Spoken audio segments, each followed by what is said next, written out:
Hi, everyone, and welcome back to the Nick Halaris Show. Our guest today is Katherine Schweit. She is a former FBI agent, an author of several important books, and an activist on gun violence in America. Katherine, welcome to the show. Thank you. Thank you for having me today. I'm honored. Yeah, I've been devouring your work online and trying to dive into your brain on this really kind of serious topic. I'm a father myself. I have two kids that are young and in school, and so I think about this gun violence question more than I'd like to. And as part of our election series, I told the audience we're going to go through every issue, no matter how difficult it is, one by one, and this is one we can't ignore. And I'm so glad that I found you because you've done such good work on this, and I can't wait to have this conversation. Well, I hope I can provide some insight. I think I'd say at the outset that my focus in this area, 20 years with the FBI, former prosecutor in Chicago, my focus is not on the politics of it. My focus is on the facts. And I think that when everybody has opinions and ideas, but I think it's important that you start with the facts. And so that's really what I try to share and help people along the way, so that they can make a really informed decision. I think that's the politics of it for me. Everything is about making an informed decision. Yeah, and I think just from talking to fellow parents, that's what everyone's hungering for. Is like this is a really scary topic for everybody, not just people with kids. It's something everyone thinks about, and there's so much misinformation or so much emotional hype in the media coverage around it that listening to your work and reading your work, it actually made me feel a lot better that we do have a sort of handle on what's happening, and there are ideas on how to solve this. It's not all about gun control and the fight between the Democrats and Republicans. Like there are practical ideas, and I'm looking forward to getting into those today. Definitely, and I'm glad to hear you say that. I think that my background and where I came from and how I got into this, I've been working it for a long time in a way that is focused on solving the problems that we face, Yeah, the challenges. absolutely. Well, I thought maybe we could start the conversation with a discussion around your take on where did this all come from, right? Like the mass shooter phenomenon. I think Sure. the first one was in a Texas college or something. I don't even know if that's the first one because America is basically a violent country. But the first one on record, and then in my generation, it was Columbine. That happened, I think, the year I graduated high school. But what 99. did? Yeah, okay, so the year after. So what's your take on where this comes from, and what are some of the causes of it? So I think that what you're talking about is the idea of gun violence in America, and then the more recent, always talked about mass shootings, and that's what really frightens people. So just a little bit of history. Um, the United States has had guns since the beginning of time, right? As soon as we came here, we came with guns, and certainly we had around when Colt came around with his first revolver that could be interchanged, guns became much more available. But we've always had guns in the United States, primarily used for recreation and for protection of livestock, for hunting, right? And so it's not necessarily just the guns, but what happened in that got us where we are now is that we began to see some instances where somebody would come out with a bolt action rifle or uh, uh, shotgun, and they would start killing people. And we saw some of these, a handful of them. You mentioned the Texas, it's actually the 1966 Texas Towers shooting, where we had a shooter at the top of the Texas Towers on the UT campus who was shooting at people in the plaza for a long time until somebody was able to climb. A couple people were able to climb up there. One was law enforcement, one was a civilian, and stop that shooter. And that is kind of the frightening kind of first really, really prominent shooting, that prominent meaning that it got news coverage. But there have been plenty of other instances, the San Ysidro McDonald's massacre and Sandy Hook and Columbine and so many in between. But when I say so many in between, what happened is the firearms violence, the death by firearms. I think, I always like to have everybody kind of step back and take a picture of it. But just before we take a step back, the firearms violence that is these mass shootings that frighten people so much, it frightens people because it's unpredictable. In our mind, it could happen anywhere, anytime, and the news covers it, and they cover it for days. And really, Columbine was well, let me just say there are markers from a law enforcement standpoint. I spent 20 years with the FBI. From a law enforcement standpoint, there are markers on how law enforcement responded. When the Texas Tower shooting occurred, the law enforcement officer who responded had a handgun, and that was very typical. And most law enforcement officers carry handguns if they carry weapons, which we do in the United States, much more than in any other country, much more than in many other countries, like in the UK. Very few law enforcement officers carry firearms, but they have officers who do, who can be called to the scene.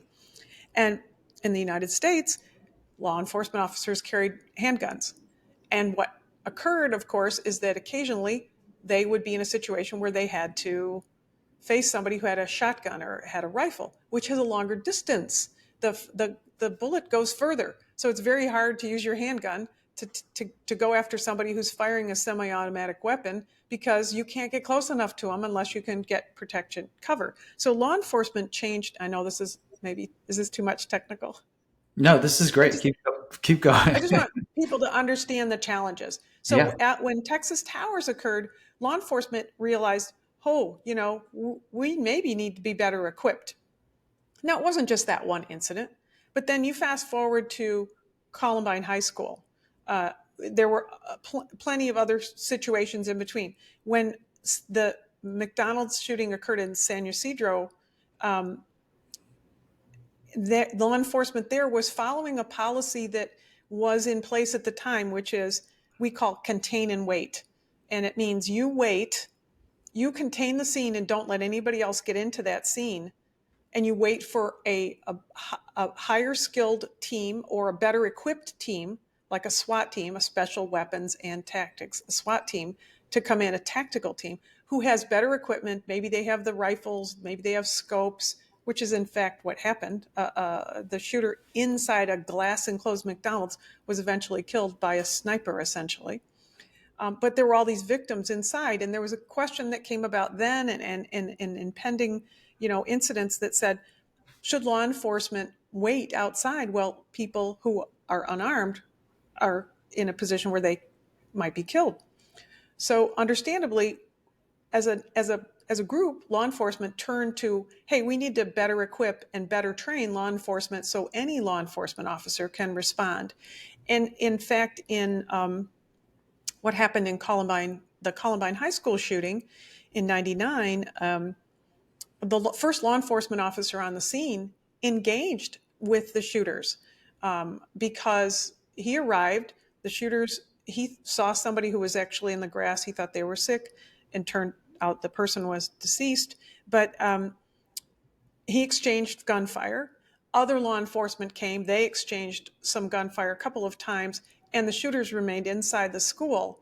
And the law enforcement officers who came and did show up with these specialized skills and specialized equipment in a lot of cases. But Columbine is a big school. I know I've walked the hallways there. Frank DeAngelis, who was the principal at the time, walked me through exactly, where he was and what happened to him that day. There were a lot of people in the school, and they didn't really know where to go. And they all locked down, because that's kind of what their training was to lock down.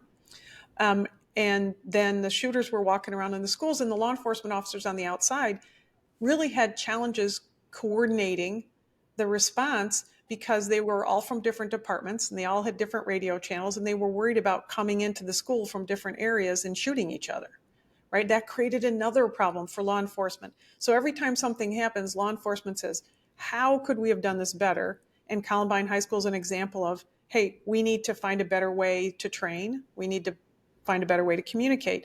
Then, the next incident happens, and something else and something else and something else.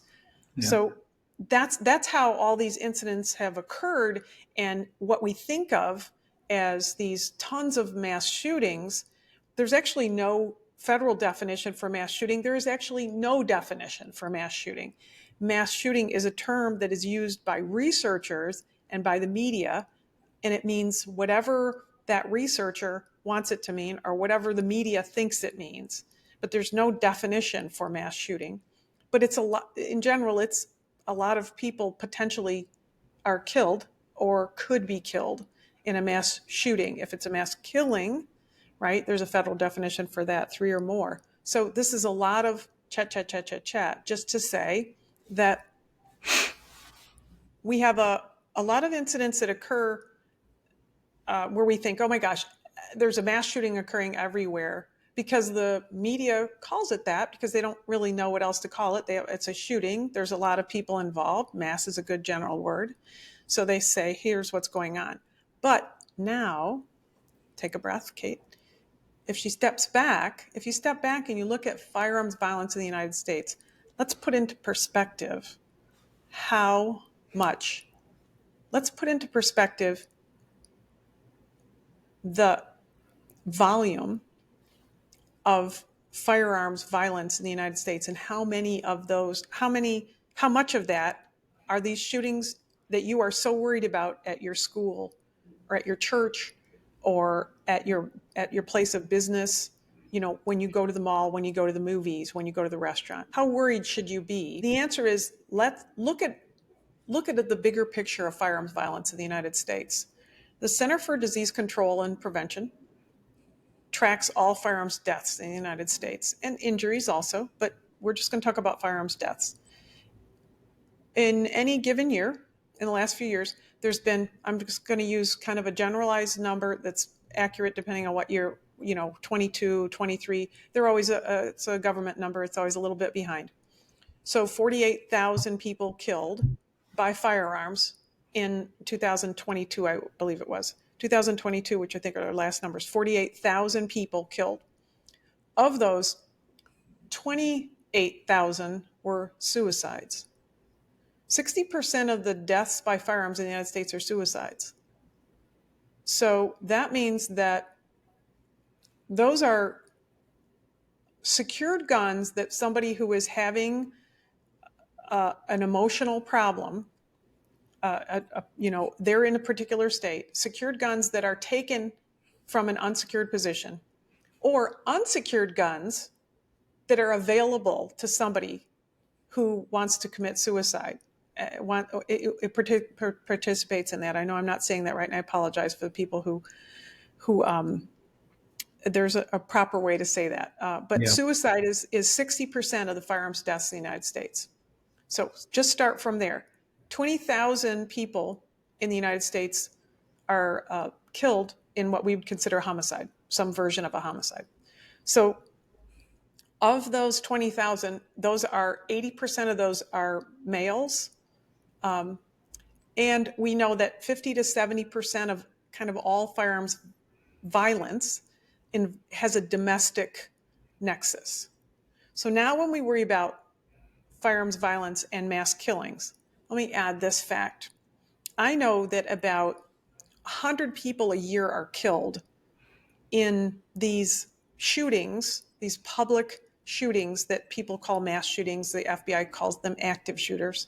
About 100 people a year, give or take, are killed every year in that matter. And those are the shootings that occur. Michigan State University, 4 people killed on their campus this year.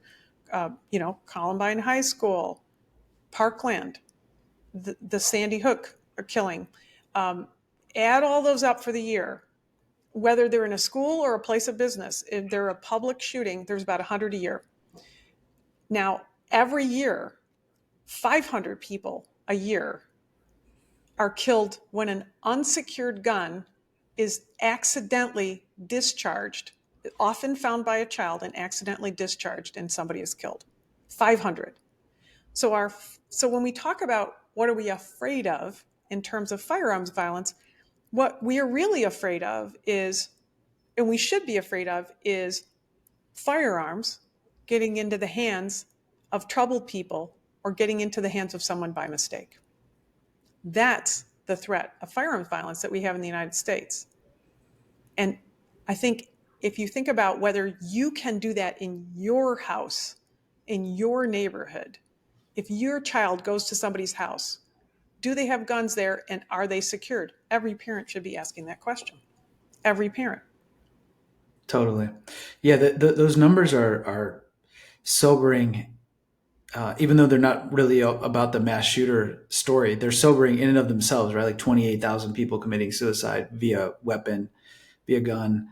And there's probably more than that with other means, right? Like that's even depressing. And then 20,000 homicides. Um, the thing that is the most frightening for the American population is the 100, which from a statistical standpoint is incredibly low. I mean, it's like way less Right. than 1%. But they don't want their child or their Yeah, spouse to be that one. yeah, to be that one. And as I was doing the research for this conversation, it struck me that the sort of fact pattern that would lead someone down the road to suicide is actually kind of similar to the fact pattern that would lead someone to engage in one of these mass homicide um, events where they're socially isolated. They're usually male. According to the study you did, they're much older than people realize. They're typically in their mid 30s, Mm-hmm. and they're they're having a psychological situation of which many people around them probably know about. That's the part Right. that really blew my mind is like almost all the cases, right? People know near them that Right. there's a problem.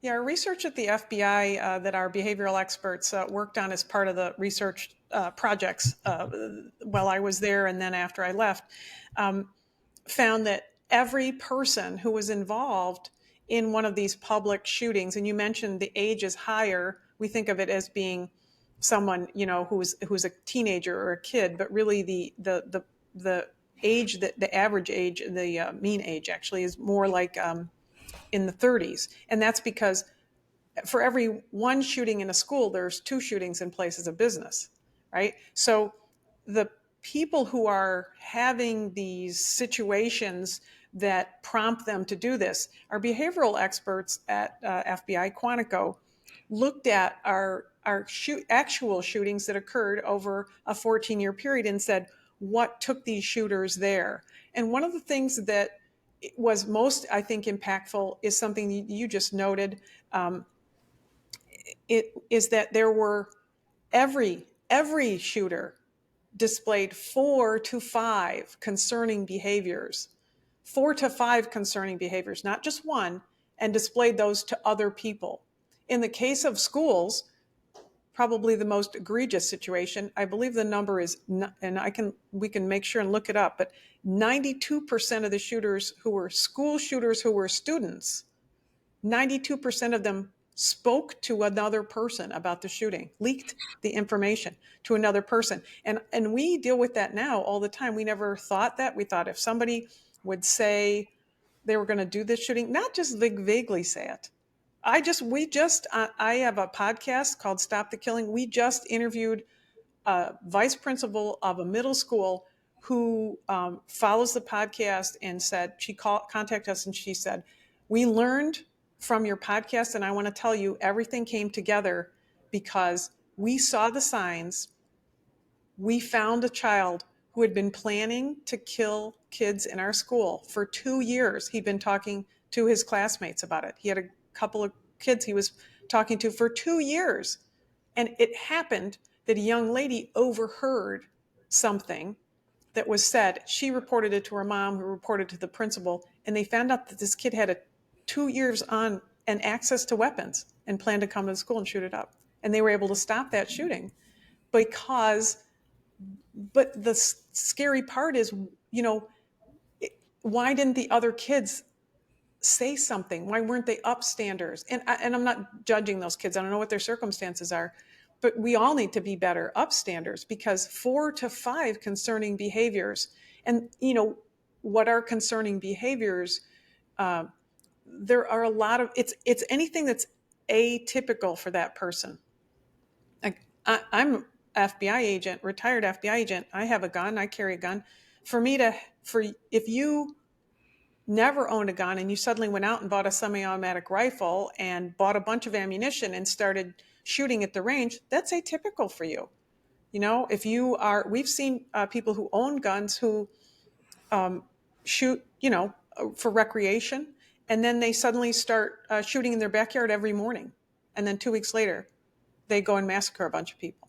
So that's just guns. But what other atypical behaviors to look for? When you mention suicide, think about the things that prompt somebody that we see before suicide. Maybe a feeling of helplessness or hopelessness, a financial problem that they feel is overwhelming. Statements to others we call leakage, where they say, I can't really take this anymore. She's going to pay for it. I don't have any other way to do this. We have killers who we interview who say to us, you all made me do this. I didn't want to do this, but you made me do this. Those kinds of phrases are said before a shooting to people. They are making me, they're going to make me do something they're going to regret. That is a statement, a threat that needs to be reported, that kind of leakage. But also other things that people who are distraught and might be inclined to commit suicide, they might stop taking their medications that they've been taking for years, maybe stop taking care of themselves. We know in the case of employees and school students that their work and their study habits plummet. I was just working on a case with a shooter who basically stopped doing any schoolwork for 3 or 4 weeks, stopped doing any schoolwork at all. So their work product declines, their thinking declines, they're probably not eating well, they're not sleeping well, they're writing in their diary about how they're planning to do this. All of those kinds of behaviors, those are the people, only the people who are closest to them can see them. And that's why we need people to see who's around them, and if they're conveying these kinds of behaviors that they're not certain about. So, and then maybe if you'd like a little bit more about, people don't want to turn somebody in. So, that's the other thing. You can see a lot of behaviors, but how do you know whether to call? Yeah. I do want to get into the anonymous reporting idea, but before we do that, I want to talk a little bit about guns, because you mentioned earlier that the sort of the fundamental takeaway from the data is, how do we prevent guns from getting into the hands of people who are not in the right mental state to deal with them, or children or whatever. And so Mm-hmm. we can't avoid the question of, what do we do about the fact that there's 300 million guns in America or something like that? Whatever the number is, I don't really know. I think that's something like a decent estimate. And we're a gun culture, and there's all kinds of laws, but I'm on the, or proposals for law changes on the books. But I'm curious, based on all the work you've done, like, what do you think we could do from a policy standpoint that would actually make a difference on gun laws in general? Well, so I mean that's kind of a tricky question, right? Because I try to deal in facts, and I try to share. Like I just, I that book over my shoulder you can't see is called "Stop the Killing: How to End the Mass Shooting Crisis." But I also wrote a book called "How to Talk About Guns with Anyone," and it's not a big book, and I'm not here hawking books. I'm saying that the reason I wrote the book is how to talk about guns with anyone is because people don't really know the facts. There actually are the pretty consistent estimate is that there's more than 400 million guns in the United States, which is, we have 300 million plus people in the United States. Last estimate I saw for semi-automatic rifles in the United States, over 20 million. So when we talk about getting rid of guns, one of the things what I tried to do in the book was just say, let's talk about some facts. What was the Australian gun buyback? What does it mean to buy a gun? What does federal law say on guns? What does the Supreme Court say about guns? What was the new legislation, federal legislation passed? What are the state legislations? So that's so that people who are talking about policy, because I am kind of a policy wonk, right? I mean, that's the lawyer in us. Yeah. Um, I, you can't start if you don't start with the facts. So I tried to put out in the book just the facts. But then at the end of the book, I put in a couple of chapters which I wasn't going to write, but I wrote them anyway, with a little hesitation. And one of the chapters is called "Not Going to Happen," and one of the chapters is called "Might Happen." And the "not going to happen" is where I worry about our political discussion, which is not the discussion I'm having, but I want to inform political discussion in a good way.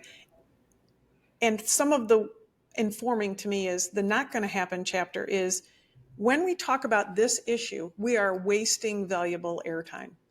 We are wasting oxygen talking about something that is not ever going to get anywhere. And my most prime example of that is the idea that all we need to do is repeal the Second Amendment. Okay, that is never going to happen. And I explain, why I feel like that's never going to happen. And the challenge to even repealing an amendment, which has only been done once in our history, the complexity, the amount of time it takes to do that. And then, of course, then we turned around and decided to unrepeal it when that was first we were going to get rid of all alcohol because alcohol was causing all these problems. And so we said, we're going to outlaw alcohol. Well, that didn't really work. And then it took years in order to reverse that because it's a political process. It's a legislative process and it's a voting process. And so there is no quick fix to an issue about firearms violence. But one of the quick fixes that does not exist is repealing the Second Amendment. So I try to dispel some of the things that I think are just not going to happen because they're not practical. I think the other one is saying, well, we just need to get rid of all the guns, which is what my co-podcaster, I have a podcast called Stop the Killing, and my co-podcaster, the very first episode, she's from London, she was born in New Zealand, and she's like, why don't you just get rid of all the bloody guns? I'm like, it's so much more complicated than that, Sarah. And I think that people in our country probably recognize that you may want to get rid of all the guns because you think that would certainly end gun violence, but it's not a practical solution. Yeah.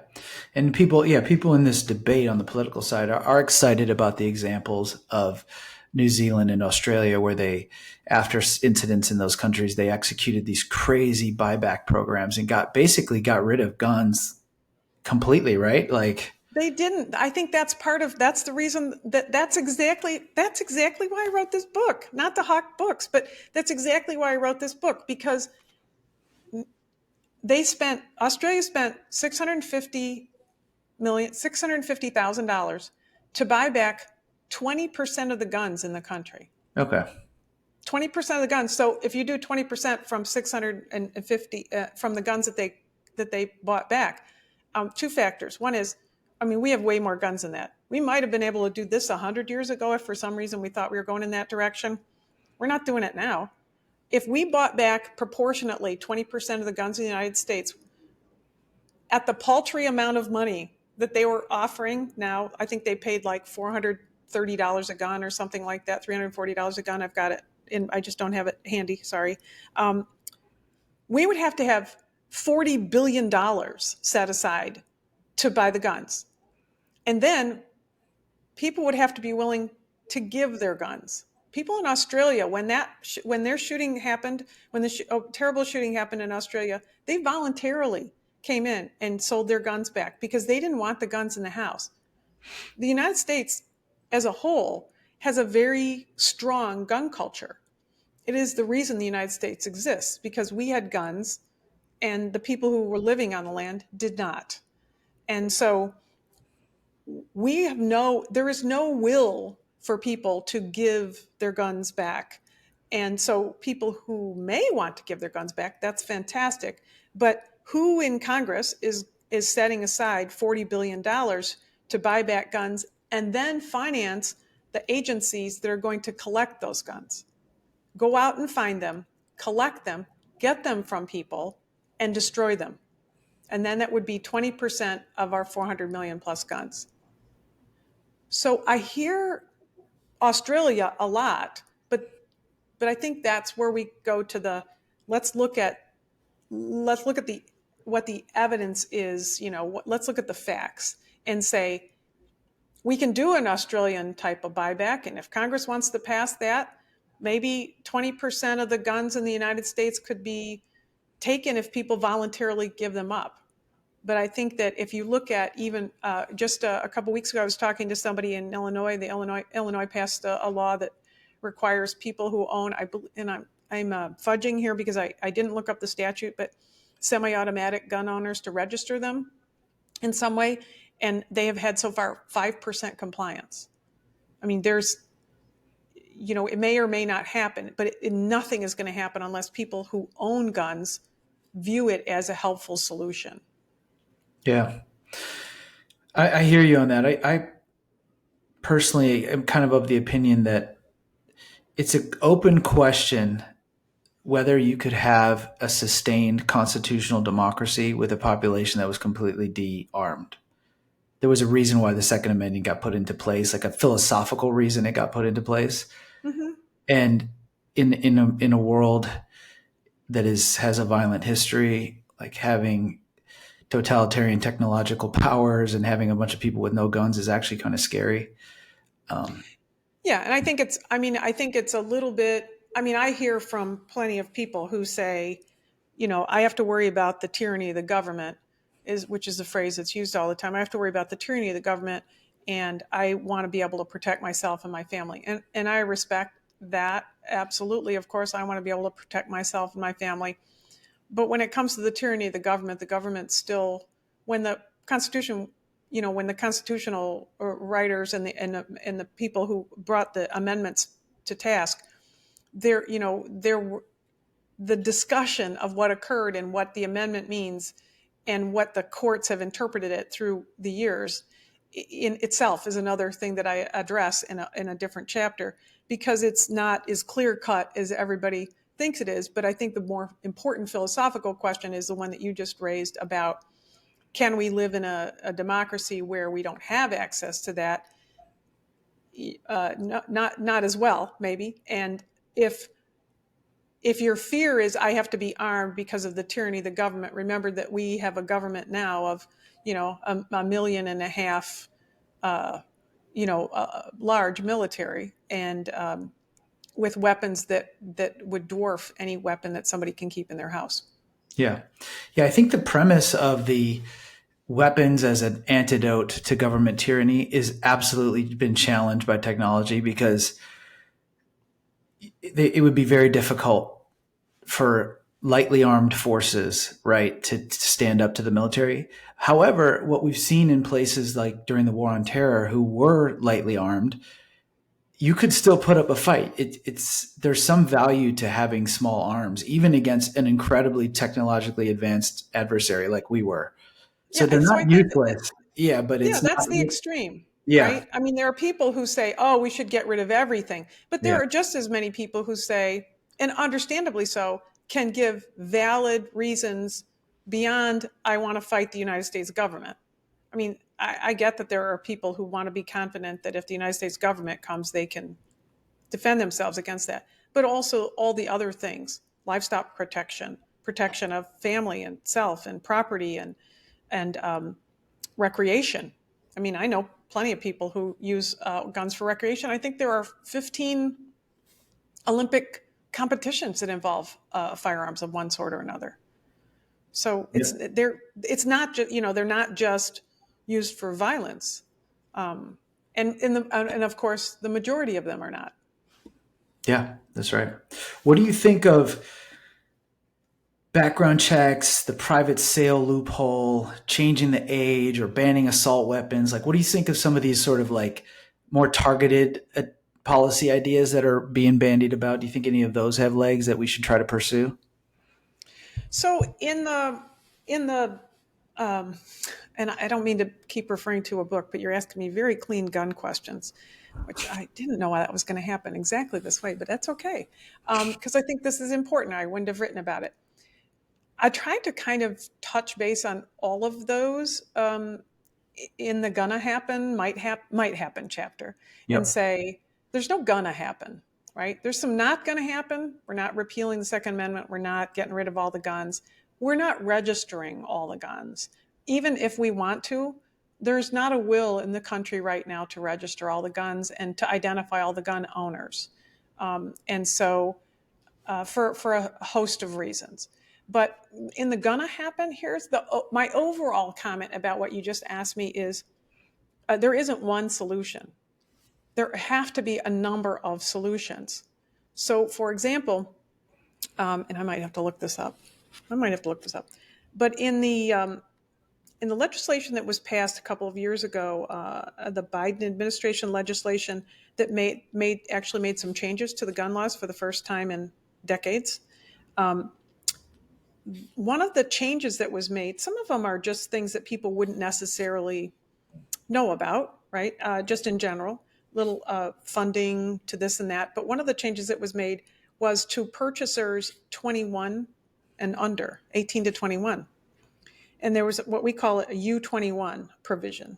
Let me see if I can get this number. Possibly I can get this number out of here. That's the advantage of writing a short book. The U21 says, under the law right now, under the law, you get the FBI, which does the background checks for guns.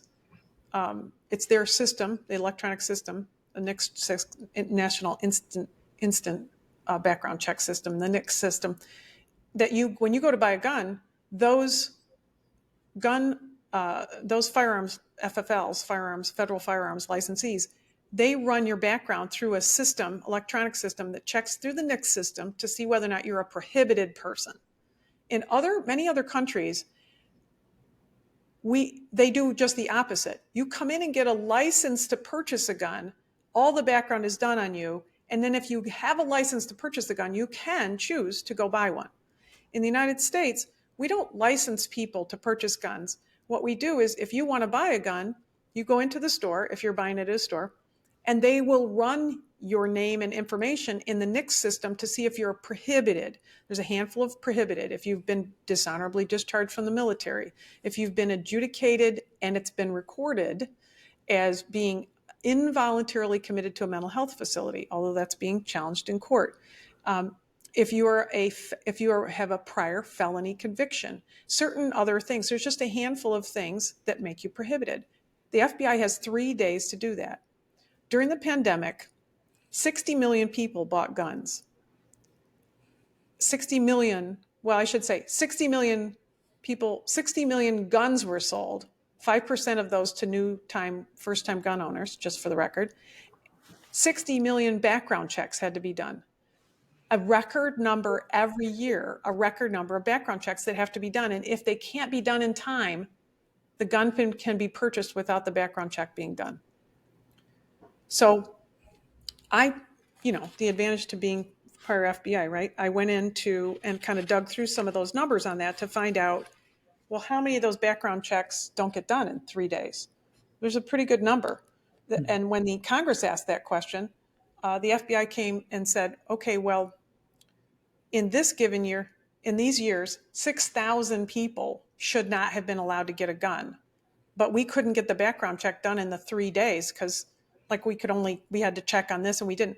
So when the 3 days passes, they don't stop doing the background check. They do it, but the gun gets released. 6,000 people got their guns. What's the process in place right now? Right now, the process in place because legislation hasn't been changed. This is the tinkering with legislation.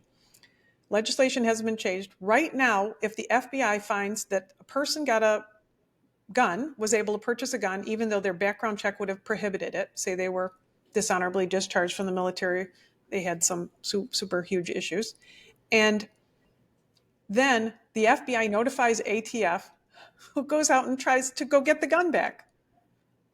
That's not happening, right? That's a real challenge to ATF agents to say, hi, this guy's holding a gun he's not allowed to have, go get it.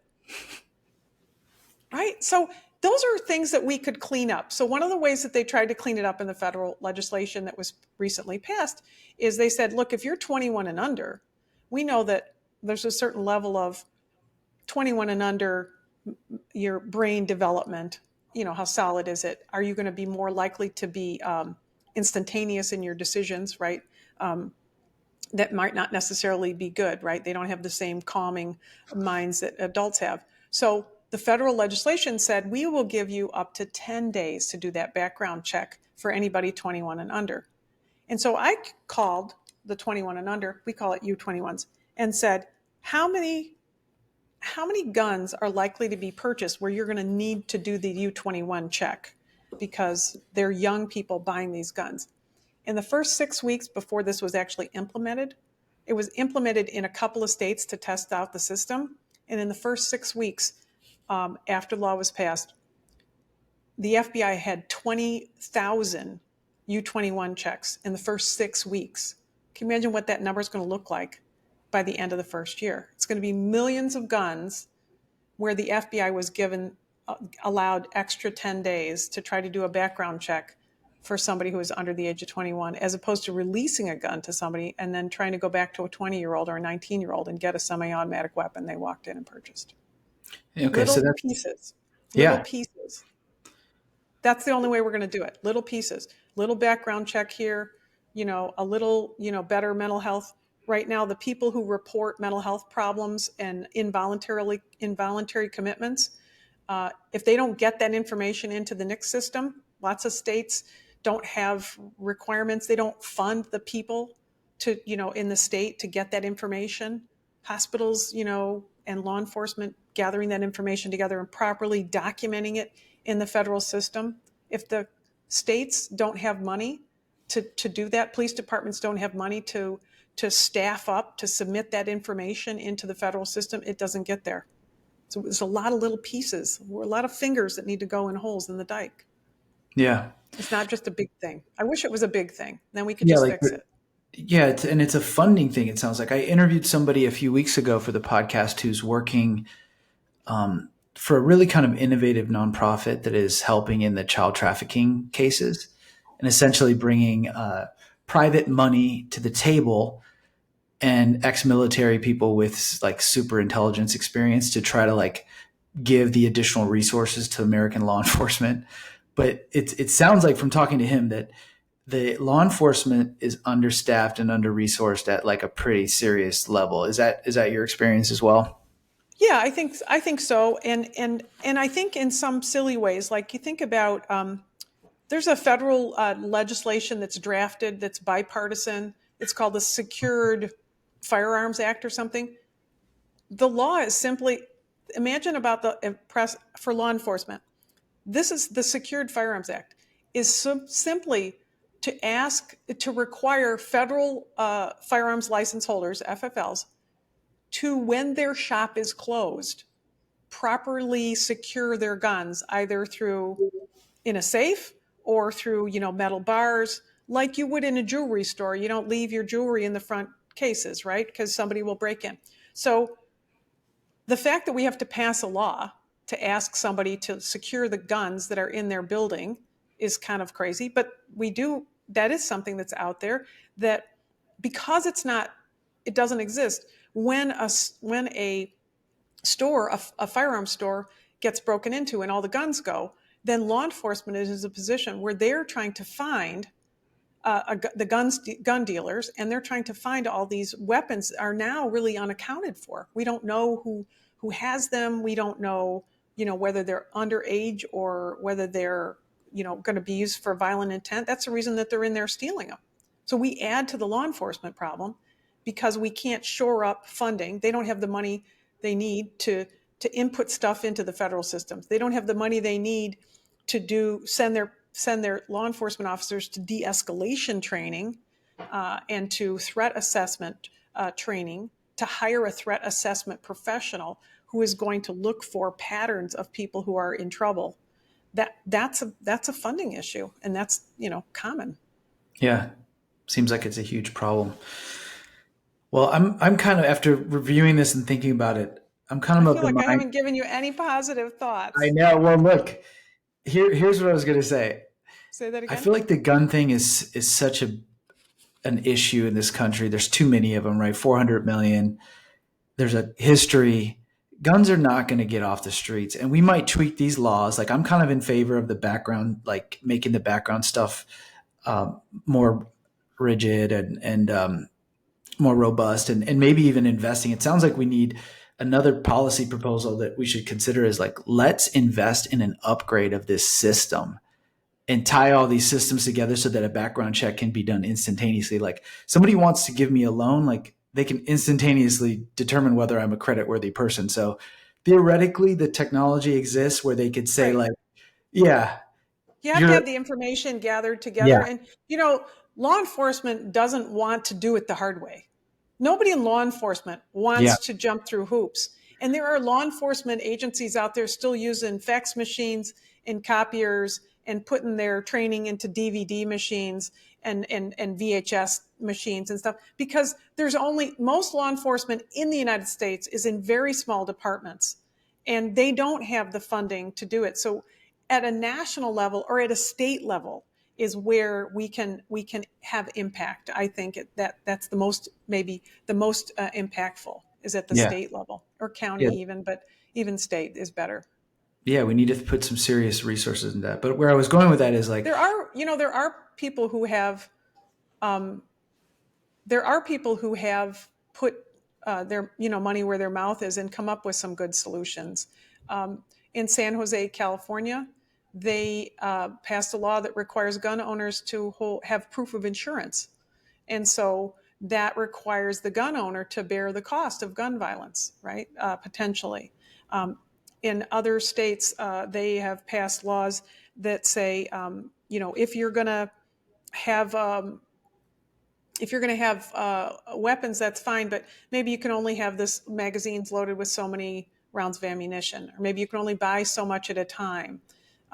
When 9/11 happened, if I can just be like an FBI agent for a minute, when 9/11 happened, we were, as you can imagine, facing a threat we had never really faced in the United States. And I was the terrorism supervisor for our Milwaukee office, which covered the state of Wisconsin.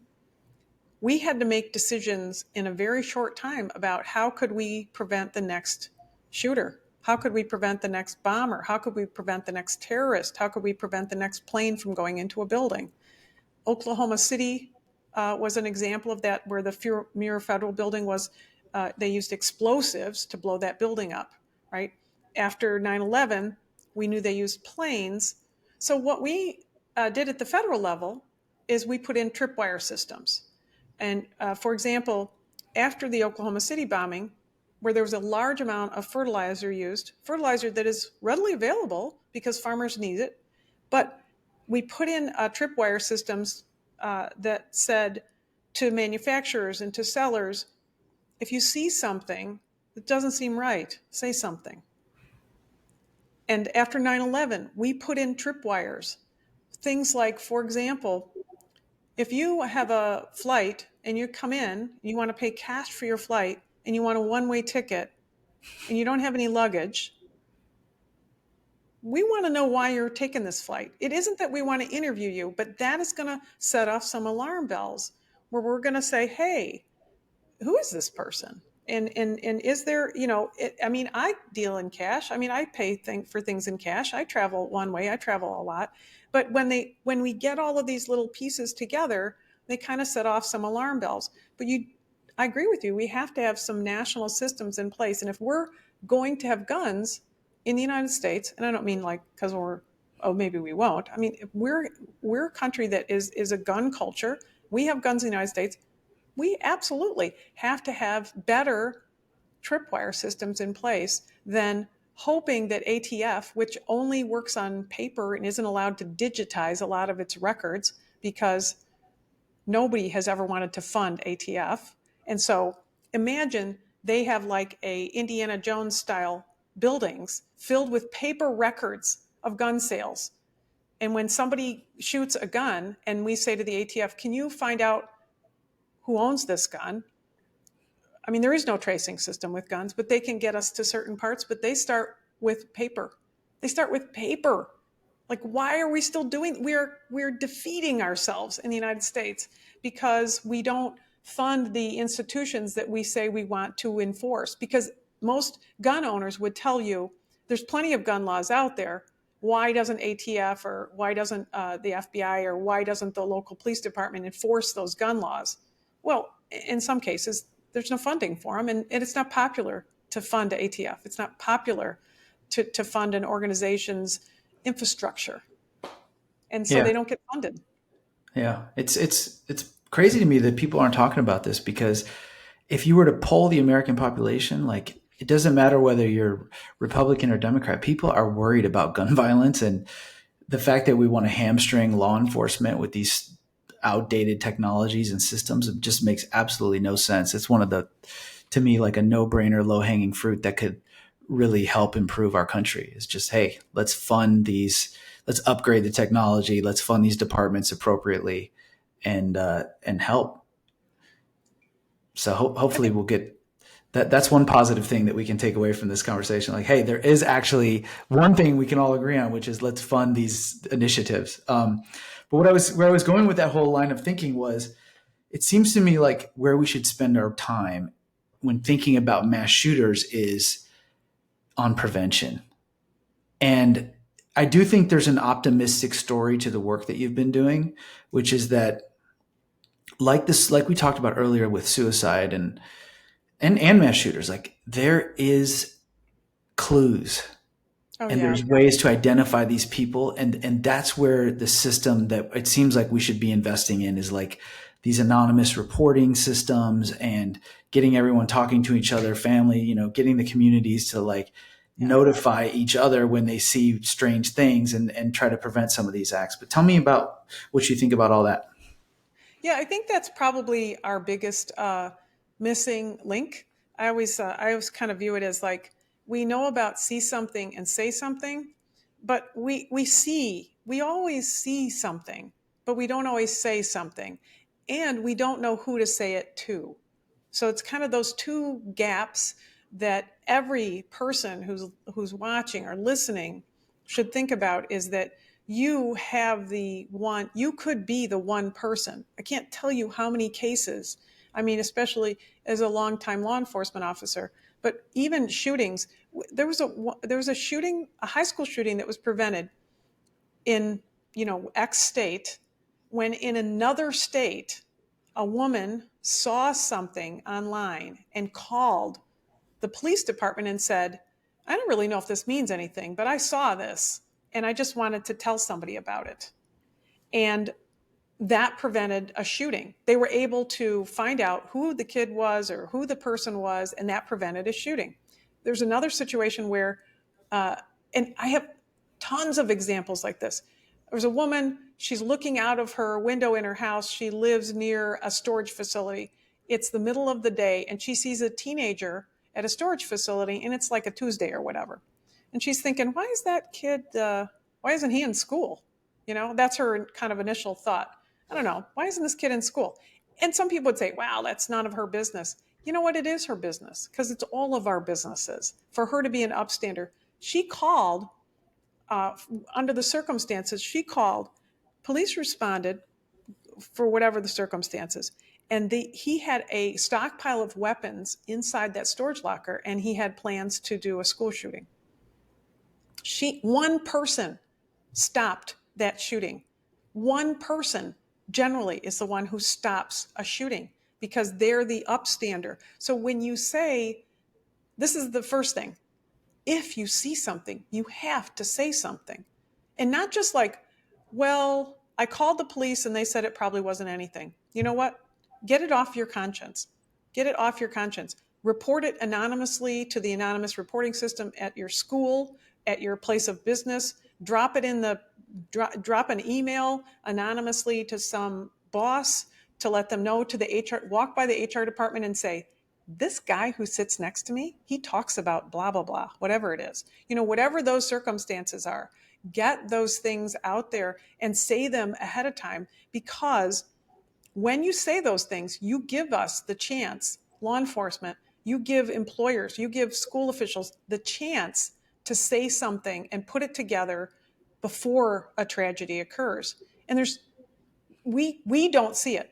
In FBI research, law enforcement saw something ahead of time. we got the information 25% of the time. We were one of the parties who got the information, but 70, 80, 90% of the time, parents, employers, teachers, classmates, 70, 80, 90% of the time, we're not seeing it. So don't just call your anonymous reporting system. Call get online and get FBI, tips.gov. Get online, type it in there. You type it in there. You live in Utah, you type it in there, and you don't want to report it to your police department locally. If you type it into FBI.gov's and their tip line, the FBI tip line people will turn around and call your police department and say, we got an anonymous tip 10 minutes ago about this information. There's a direct connection. And in fact, if your listeners know that we were not, the FBI, and I don't mean we because I'm not there anymore, but the FBI was not aggressive enough about getting information on the Parkland shooting down in Florida.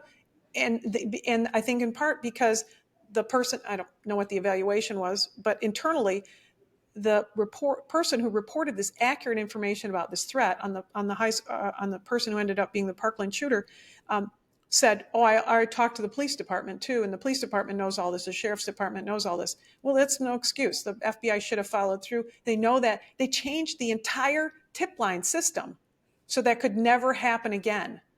It could never happen again. The information the information wouldn't automatically get called in.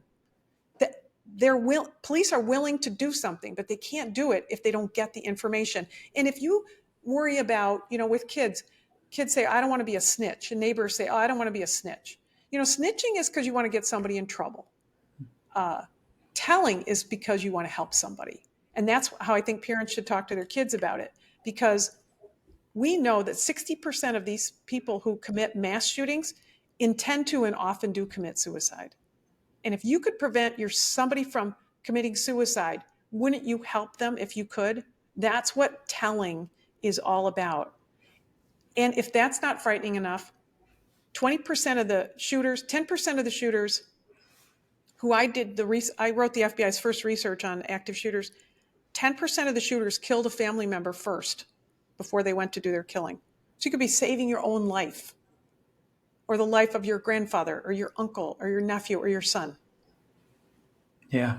Do the way the anonymous tip systems work today, like the FBI one, for example, is it robust enough to where it's working perfectly, or is that another area of policy that we should be focused on and say, that needs a look as well? Like, is it actually functioning? Oh, the FBI's is for sure. Because think about it, they're not just getting tips on shootings. They're getting tips. They have dozens and dozens and dozens of people in a call center, in a review center, and they have a system in place that, is taking all that information and gauging it for real-time risk, right? And a potential shooter is a real-time risk. So that call goes in right away, right? That call goes not to like somebody. It's a phone. It's a pick up the phone and call the police department and say, we're getting information that you might have this. This is the information that we have. We want to share it with you immediately. So the FBI has a very robust tip system. It's never going to be perfect because it's not perfect because the FBI hires humans like the rest of the business world. We hire humans. We're not infallible. And so, there always is a potential for mistakes. But I think that no one's going to turn down money, but they do the jobs with the tools they have. And I think they do a pretty good job.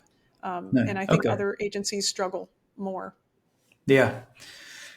It sounds like too, you did some podcast episodes on the Stop the Killing, which I highly recommend for everyone to listen to, around schools investing in their own sort of anonymous reporting systems, which seem to be another optimistic sort of pathway to try to prevent, because the data, like there's a staggering percentage of people who are like affiliated, like the older kids, the older shootings, like put the elementary schools to the side, which is absolutely horrifying.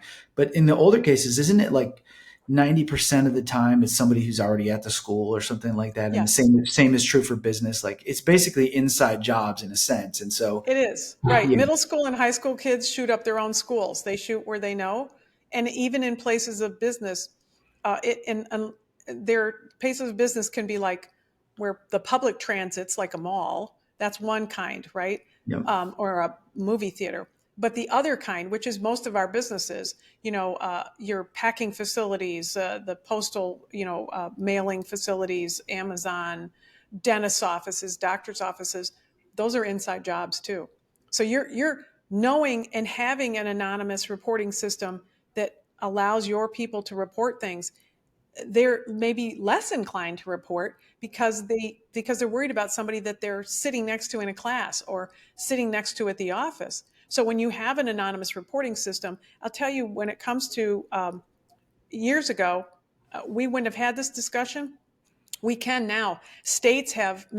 Most states have very robust anonymous reporting systems. There was a woman who, and I want to say Montana, I think that's what it is. She contacted us and she said, I listen to your podcast all the time and I didn't want to send my kid to school because the school system doesn't have an anonymous reporting system and my kid was going into school. And so she said, so I decided I was just going to make sure they had one before the school year started. And she said, I'm happy to tell you that this summer they instituted an anonymous reporting system for the entire school district that didn't exist. One woman who made the decision, you know what she did? She found out the state already has one. They could tie right into it. They tied right into a state anonymous reporting system with very little effort. But you gotta, anonymous reporting systems are fantastic, not just for shootings, but for everything else, because the majority of what they deal with doesn't have to do with shootings. It has to do with kids who are in trouble or somebody who, imagine this is going on right now in the United States. Kids are climbing onto school buses, third graders, second graders, because they're afraid of school shootings because their parents won't talk to them about it. And they hear it from all their kids that every school is getting shot up. And so they climb into their school bus with their backpack that's bigger than them. And in the backpack is secreted a handgun that they took from their parents' bureau because they want to have it just in case.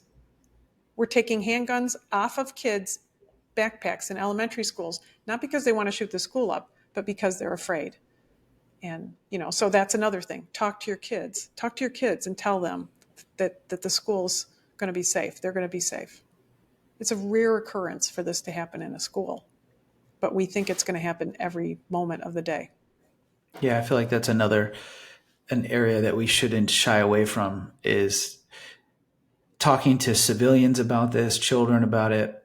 And even, this kind of goes to my last question for you. It even goes to the law enforcement agencies and agents themselves, which is like there's an extra layer of training that's required for these moments, as we've seen from all the controversies, right? Every time one of these horrific events happens, there's some mistake that Right. everyone, and it's easy to Monday morning quarterback all this stuff because you're not in the moment and you're not getting shot at, and Right. but there's always some kind of mistake, and some of them look pretty egregious. So there seems to be some money we need to allocate towards proper training as well,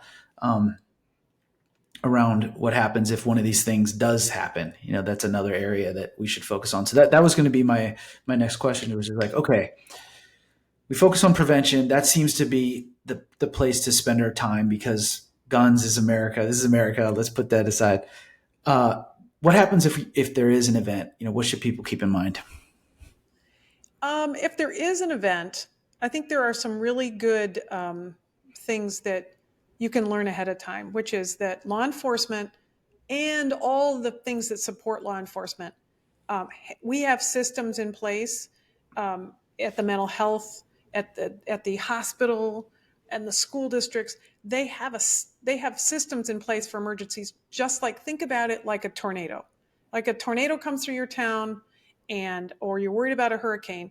There's a whole emergency management system already in place for mass casualties or mass victimization because you're at the county fair and a storm comes through. Ambulance and fire and police and hospitals, this system is already in place. So you don't need to invent something about a shooting, because shootings themselves are part of the mass casualty, mass emergency management system. There are systems in place to help your family get back together with your kids and things like that. But here's what I would say is the most important thing. If you're asking me specifically about kids, right? Yeah. So if you're a parent, um, if you're a parent, do you know what your school has plans for if there's an emergency, whether it's a fire, a power outage, or a shooting? The school has a plan. Ask them what it is. And then talk to your children about emergencies before somebody else does. You language it in the way that is best for you to talk to your kids about an emergency, and you're in the best position. Your kids are going to trust you the most to know that you kind of have things under control. And that's really all you're asking for, is that because all your kids need to know is that somebody is in control of the situation. And then they won't put a gun in the backpack and take it on the school bus. And then you need to know as parents that there is a system in place, but if you don't ask what it is, when the emergency happens is not the time to find out.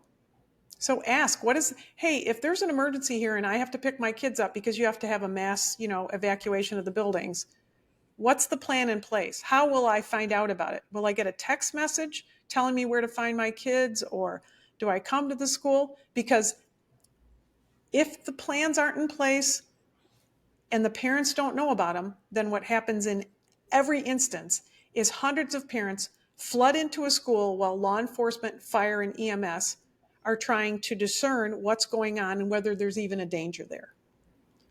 And you don't want to inject yourself and your family into that when you can have a plan ahead of time. It's no different than having a plan for a tornado or a fire in your house. What is the plan when you're at the school? What's the plan when you're at the movie theater? Talk to your kids.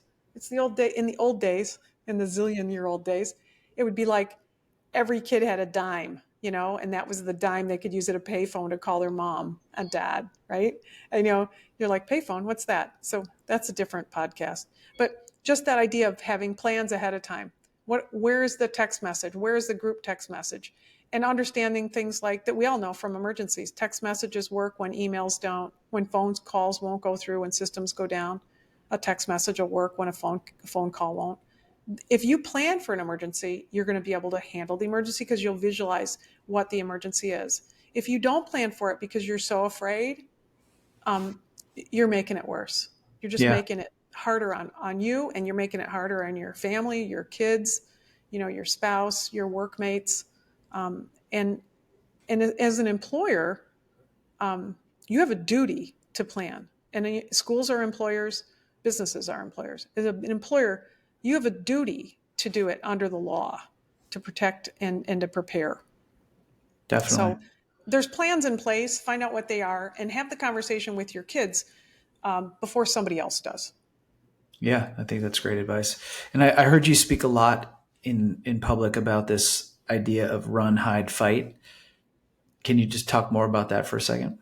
Sure.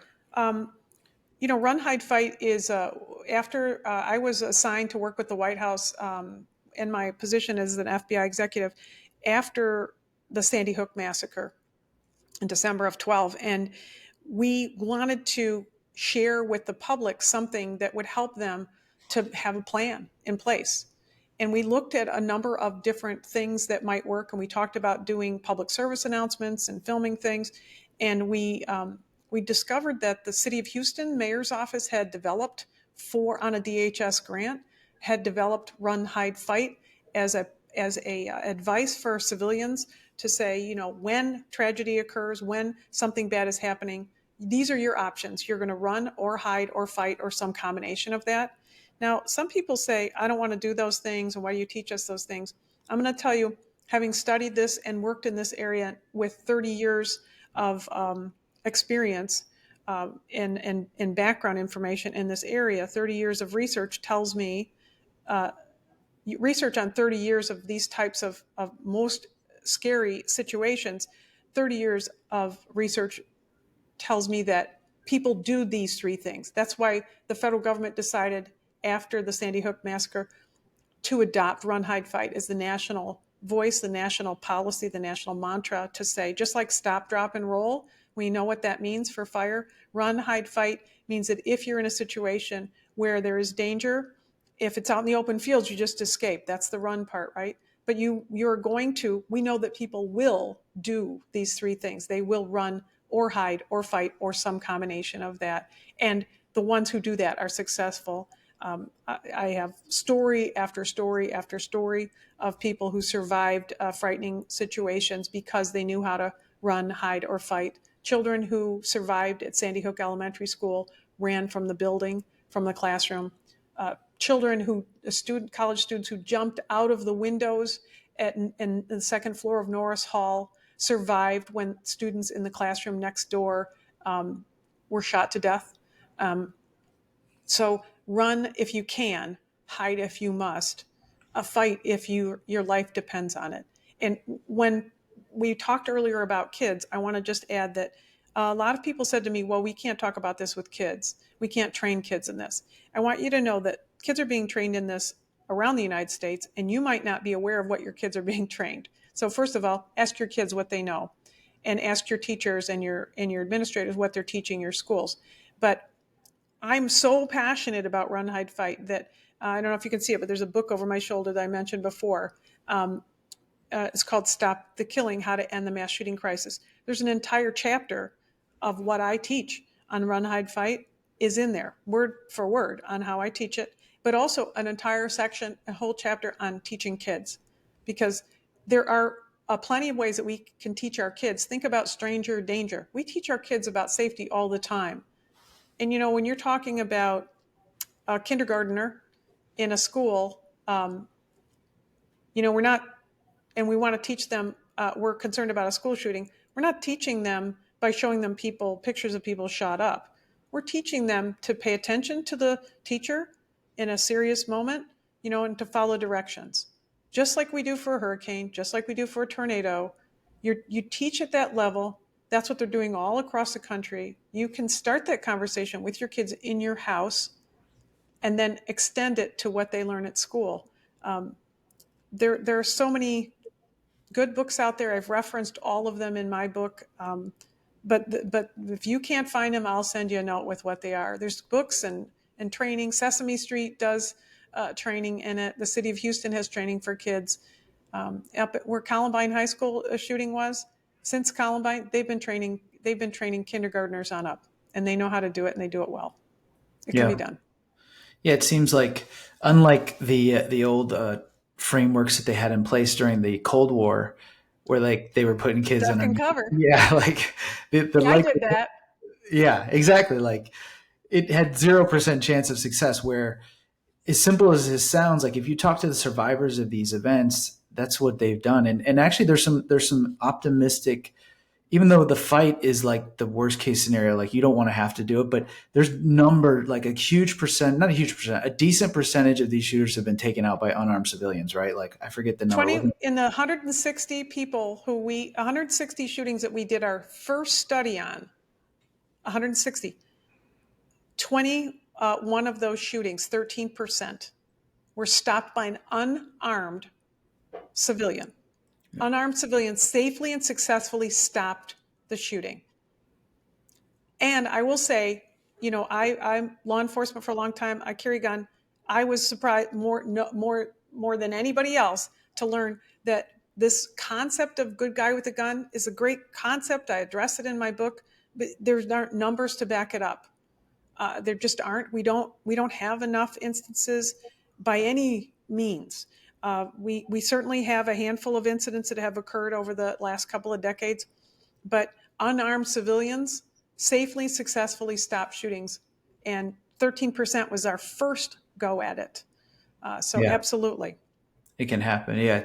It seems like after the Uvalde incident, where the police department kind of really got into a lot of criticism for the response, I had listened to a number of podcasts where these ex-Navy SEAL people were talking about it and opining, and their point of view was like, there's very few people on planet Earth who've been trained to effectively handle that situation.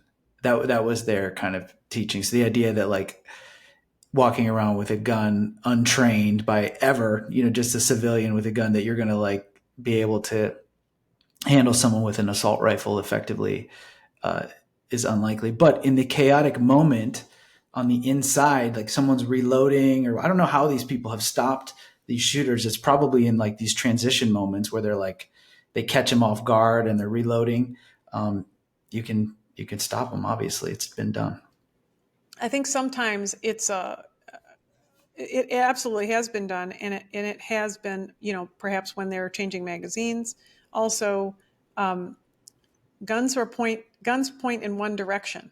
If you approach somebody from the side, you're going to intercede. And we saw instances like that. Also, instances where somebody has a weapon and 3 or 4 people approach them all at the same time and basically tackle them. There's a, it's more like survival. If you needed to survive, how would you do it? Yeah. And that's what we see. And truthfully, it's not always that. I know a school administrator who talked a boy into giving up his gun. But when somebody comes into a school or a business and they've already shot and killed people, they may not be. You may not be able to talk them out of anything. Yeah. They've gone like sort of too far down the path. One of the you brought this up, and it's actually something I've thought about way more than I care to admit, which is the movie theater case. What is the practice like? What would you recommend people do in a movie theater? Because that to So me seems really scary, actually. Because where do you yeah, go? so Which the direction do you go? And so the movie theater in Aurora, Colorado, where the shooting occurred, that people refer to as the Aurora Theater shooting. Um, I was in that theater working on a documentary for the FBI, and it's a stadium seating. And being in the actual theater where the shooting happened was helpful to understand, because what I traveled around and I worked on with the FBI was, what did we know ahead of time and how could we have prevented? So there were a couple of things. The company that owns that theater still owns that theater. Um, they they instituted policies, for instance, that the shooter came in, bought a ticket, went into the theater, went down to the bottom, kicked out the exit door, put a brick in it so he could get back in it, went outside, kitted up, and came back in to kill people. Now the theater has policies in place to ensure that the doors are always locked, and that they're always secured before every movie starts, and that no one can go out there. So the policies that's part of it, making policies. And yep, if you are in a theater with your family, um, do you see something that isn't right? Now, are we going to see that again? Hopefully never, right? And how many times can you count that there's been a theater shooting, right? So it's such a rare situation, but part of any place in public is being aware. We had a shooting we had an individual with a weapon who came into the Discovery Channel. The Discovery Channel. They have a yep. building in Maryland, not far from the office I worked in for the FBI. And we had a very upset person come into the Discovery Channel building and wanted to do this and that, and was very upset and had a weapon. And 2 people came into the lobby looking at their phones and walked into the lobby where he was. He ordered them to the ground. And suddenly, instead of dealing with a person in the lobby with a gun, we were dealing with 2 hostages in the lobby. Keep your head up. Keep your head up. And we've seen people walk into shooting situations and not recognizing that when something is different. So that's part of it. From a business standpoint, whether it's a movie theater, whether it's your school, know where the exits are, know where to go. In the movie theater shooting in Aurora, there were exits. It was stadium seating. There were exits behind all of them. And then there was the entrance that you have to go all the way down to the bottom and then walk You around go to the like main go floor. around, right? Yeah, Right? And a lot of theaters are that way. But almost nobody exited out the second floor, which was their safest and fastest way they could have left the area. And maybe it would have, who knows, maybe that would have saved some lives. But it's more an awareness. The incidence of any tragedy is a rare occurrence, but being alert to it is just being alert driver. If you only look at the car in front of you, you're not going to see the car accident 3 cars in front of you, and you're going to run right into them. It's my driver's ed teacher from way back when said, the further away you can look, the safer you are, because you're going to see if some problem is coming your way. So I always enter a building and look for exits. And I don't think that makes me paranoid. I think that just makes me prepared. I don't dwell on it. I just know where the exits are. I was in a theater 2 days ago in Maryland, and at an event, and I looked right where the theater was. If you're concerned about it, sit near a door. That's Yeah. another opportunity. Is pick a seat that you think is going to give you a good escape route. If it gives you peace of mind, it's totally worth it. Yeah. Interesting. Well, thank you so much for all the time you've shared. I feel like we covered a lot of ground. I took up more time than I said I was going to, but I had to get into all these questions. And I just want to say I really appreciate the work that you do. I feel like Thank you. you're not a lone voice, but there's not that many of you out there who are like really dedicating their lives to this issue and publishing books and speaking out. And so with your background, it makes for a very effective kind of messenger. So I really appreciate the work that you do. And Well, thank yeah, you. That's very nice of you to say. I appreciate it. I do the podcast. It's free, right? You know what it's like. I do the podcast because I want to share this information. No, we don't have anybody paying for it. My co-sponsor, my co-host, and I just do it. The books is the same thing. I just feel like I want to get the information out there. And I will say that I left the FBI in 2017 because I hit their mandatory age where I had to go. They have that. And I just really couldn't walk away in 2017 because I think there was still so much going on, and there was still so much I could try to share and try to convince everybody to get on this bandwagon, so to speak. That's why I wrote the first book. That's why I wrote the gun book. That's why I'm working on a book for parents specifically now. which is So yeah, hopefully we'll get there. yeah, little steps. This is one of these most really complex policy issues that's going to require not only like big changes and big investments in my opinion by the government, but also like individual citizen action on a mass scale. Like that's really the only way to stop something like this is you've got to have everyone kind of on the same page and hyper aware. And even with that, you Yeah, might and not get rid of it completely. I It'll would still be say yeah. if I give you two, yeah, and if I could give you two suggestions, one, if you're a parent uh, uh, or an employer or whatever employee, find out what your policy is at your school or your place of business, and share it with those who you love. And if you see something, please say something. You're not getting people in trouble. You're potentially saving lives. Yeah. I think it's a great way to end this. Kate, thank you so much for your time. Thanks for the time, Nick. Thanks for the work you do. Thank you.